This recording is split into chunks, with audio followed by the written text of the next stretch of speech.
হঠাৎ একদিন মা মাথার উপরে বসে বসে চোখের পানি ছেড়ে কান্দে, আল্লাহ, একটি মাত্র সন্তান তুমি আমারে দিলা, তারে আমি ইসলামের পথে মানুষ করতে পারলাম না, কোরআন শিখাইতে পারলাম না, হাদিসের জ্ঞান দিতে পারলাম না, ইসলামের পথে রাখতে পারলাম না। আমি মা হয়ে আল্লাহ তোমার কাছে ফরিয়াদ করলাম, তুমি শোনো নাই রে আল্লাহ। আল্লাহ যদি নাই তুমি শোনো, আমার মাতাল সন্তানকে তুমি ঈমান দিয়ে দাও, ও যদি মারা যায় যেন ঈমানের সাথে মৃত্যুবরণ করে। জোরে বলো আল্লাহু আকবার। হে মুসলমান শুনে নাও, মা দোয়া করে, মায়ের দোয়া কবুল হয়ে গেছে আল্লাহর দরবারে। ছেলে ডাকতে বলে, মা আমি যাব হাসান বসরির কদমের মধ্যে, কিন্তু আমি উঠতে পারি না, দাঁড়াইতে পারি না, বসতে পারি না রে মা। তুমি যদি একটু হাসান বসরি আমার বাড়ি ডাকতে, আমি খাস তওবা করে নিতাম, আল্লাহ যেন গুনাহ মাফ করে দেয়। এর মা জননী দৌড়াইলেন হাসান বসরির কাছে। হাসান বসরির কদমে যা ডাকতে বলে, হুজুর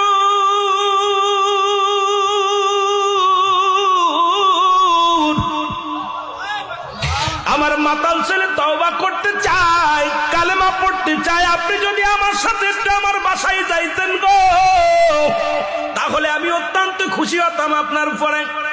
হাসান বসরি ডাকতে কয়, মা গো, তোমার এই মাতাল ছেলেকে কলমা পড়ানো তো দূরের কথা, তওবা তো দূরের কথা, ওই ছেলে যদি মারা যায় ওর জানাজা পর্যন্ত আমি পড়বো না, ওর কবর পর্যন্ত দিব না, মাটি দিব না, জানাজা পড়বো না, গোসল করাবো না। সুতরাং নাফরমান গুনাহগার ব্যক্তি যদি মারা যায়, আমি হাসান বসরি তার কদর ঠিকানে যেতে পারি না।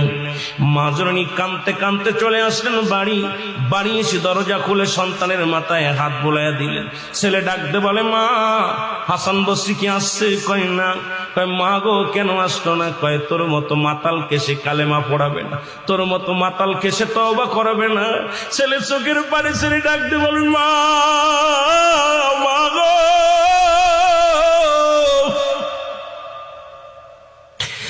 আমার মতো পাপীরে যদি দুনিয়ার মানুষ ঘৃণা করে, আমি যদি মারা যাই, জানি আমি মারা যাবো গো মা। মারা গেলে আমার এই লাশখানা কোনো গোরস্থানে শুয়াইবা না, যদি গোরস্থানে শুয়াও তাহলে গোরস্থানের মানুষের কষ্ট হবে রে মা। আমি মারা গেলে আমার গলার মধ্যে রশি লাগাইয়া টানতে টানতে জঙ্গলের মধ্যে ফেলে দিবা রে মা, নাই সমুদ্রে ফেলে দিবা। কারণ আমার মতো পাপীরে যদি গোরস্থানে রেখে দেয়, অন্য ভাইয়ের কষ্ট হবে, অন্য ভাই বোনদের কষ্ট হবে। এই জন্য মা গো, আমার দেহ কানা তুমি দুনিয়ার মধ্যে কোথাও দাফন করবা না। মা একটা দাবি করে, যার দুনিয়ার মধ্যে ভুল করেছি রে মা, আমি ক্ষমা চাই।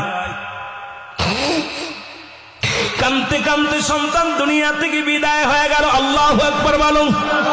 সন্তান মারা গেল, জনম দুঃখিনী মা চোখের পানি ছেড়ে কান্দে, মালি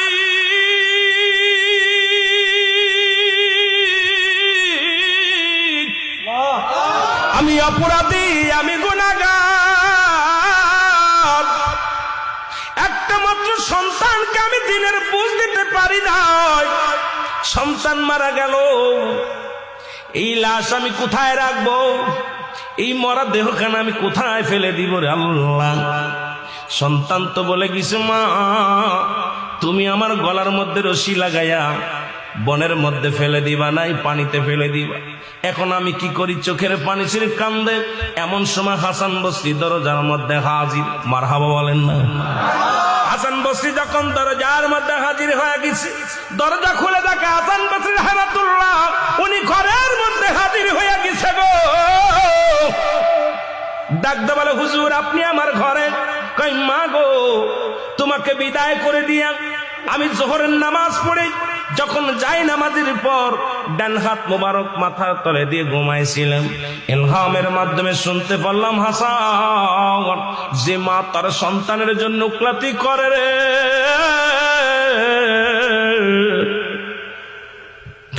হাসান রে আজকে মা সন্তানের পক্ষে গেছে রে। ওই সন্তানের ফরিয়াদ আমি আল্লাহ কবুল করেছি। আমি আল্লাহ সন্তানের তওবা কবুল করেছি, কারণ মায়ের হাতটা আমি বিফলে যেতে দিই নাই। মা জননী হাত উঠাইছে সন্তানের হইয়া, আমি আল্লাহ কবুল করে নিছি রে হাসান, তুমি যাও। মায়ের চোখের পানি জমিনের মধ্যে পড়ে, আমি আল্লাহ সইতে পারি না। তুমি যাই ওই সন্তানকে গোসল করাইবা, তুমি ওই সন্তানকে কাফন পরাইবা, তুমি ওই সন্তানকে দাফন করাইবা, কারণ আমি আল্লাহ ওই সন্তানের ফরিয়াদ তওবা কবুল করে নিছি। জোরে জোরে বলো মারহাবা। হাসান বসরি ডাকতে বলে, মা মা গো, এই দুনিয়ার মধ্যে তোমার দোয়া বিফলে যায় নাই। মাগো, তোমার দোয়া আল্লাহ কবুল করেছে, তোমার সন্তানের তওবা আল্লাহ কবুল করেছে।